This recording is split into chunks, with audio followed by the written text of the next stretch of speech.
तारीख 6 जुलै इराणची राजधानी तेहरानमध्ये supreme leader Khamenei यांची अंत्ययात्रा सुरू होती। या अंत्ययात्रेत इराणचे लाखो नागरिक सहभागी झाले होते। गर्दी एवढी प्रचंड होती की तेहरानच्या रस्त्यावर पाय ठेवायला सुद्धा जागा नव्हती। या गर्दीत काही पोस्टर्स झळकत होते। पोस्टर्सवर अनेक नेत्यांचे फोटो होते।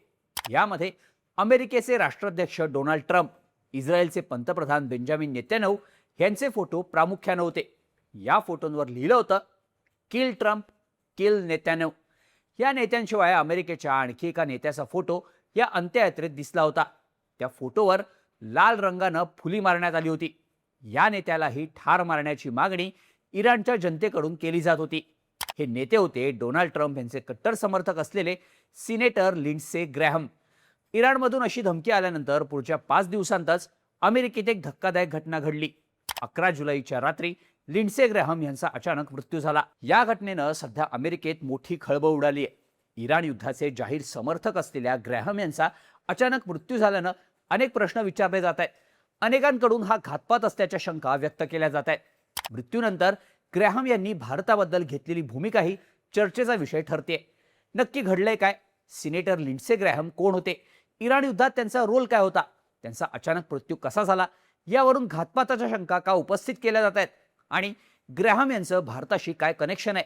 सगळा विषय समजून घेऊया त्या व्हिडिओमधून। नमस्कार, मी शार्दूल आणि तुम्ही बघताय बोल भिडू।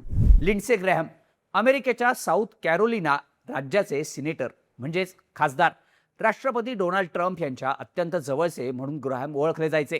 मृत्यूच्या फक्त 1 दिवसापूर्वी युक्रेनच्या दौऱ्यावर ते गेले होते। तिथे त्यांनी युक्रेनचे राष्ट्रपती झेलेन्स्की यांची भेट घेतली होती।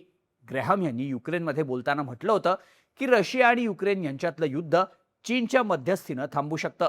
तसंच रशियाचे अध्यक्ष व्लादिमीर पुतीन यांनी चर्चेत सक्रियपणे भाग घेतला तर युद्ध लवकर संपू शकतं असं ते म्हणाले होते।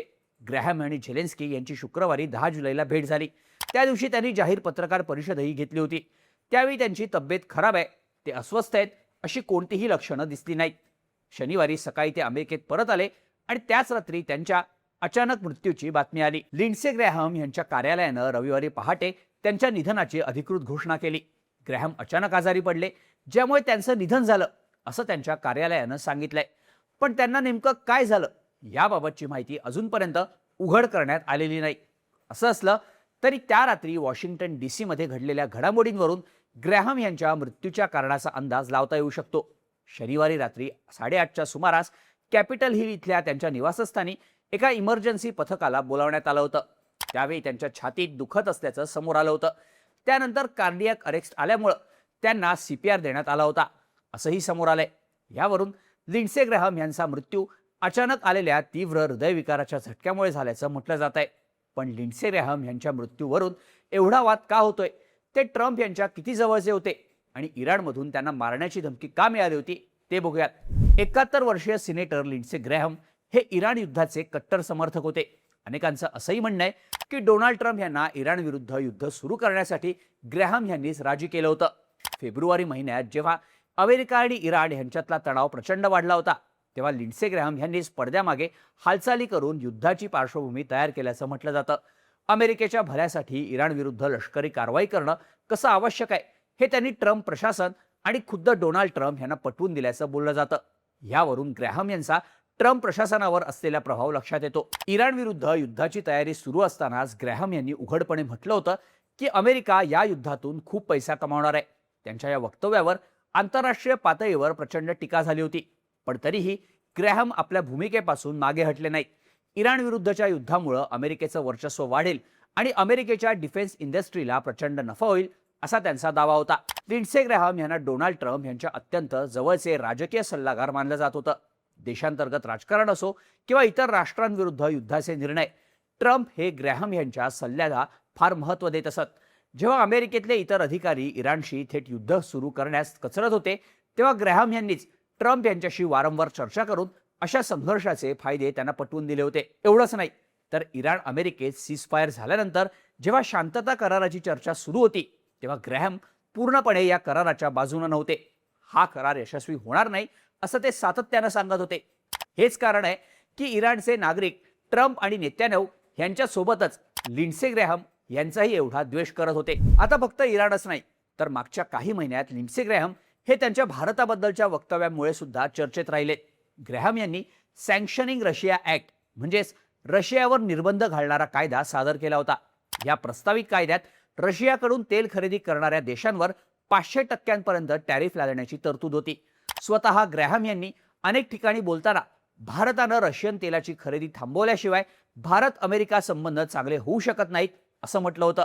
भारत रशियाकडून तेल खरेदी करून रशियाला युद्धात मदत करतोय असाही त्यांचा आरोप होता. आता सगळ्यात महत्त्वाचा प्रश्न, लिंडसे ग्रॅहम यांच्या मृत्यूवरून एवढ्या शंका का उपस्थित होत आहेत?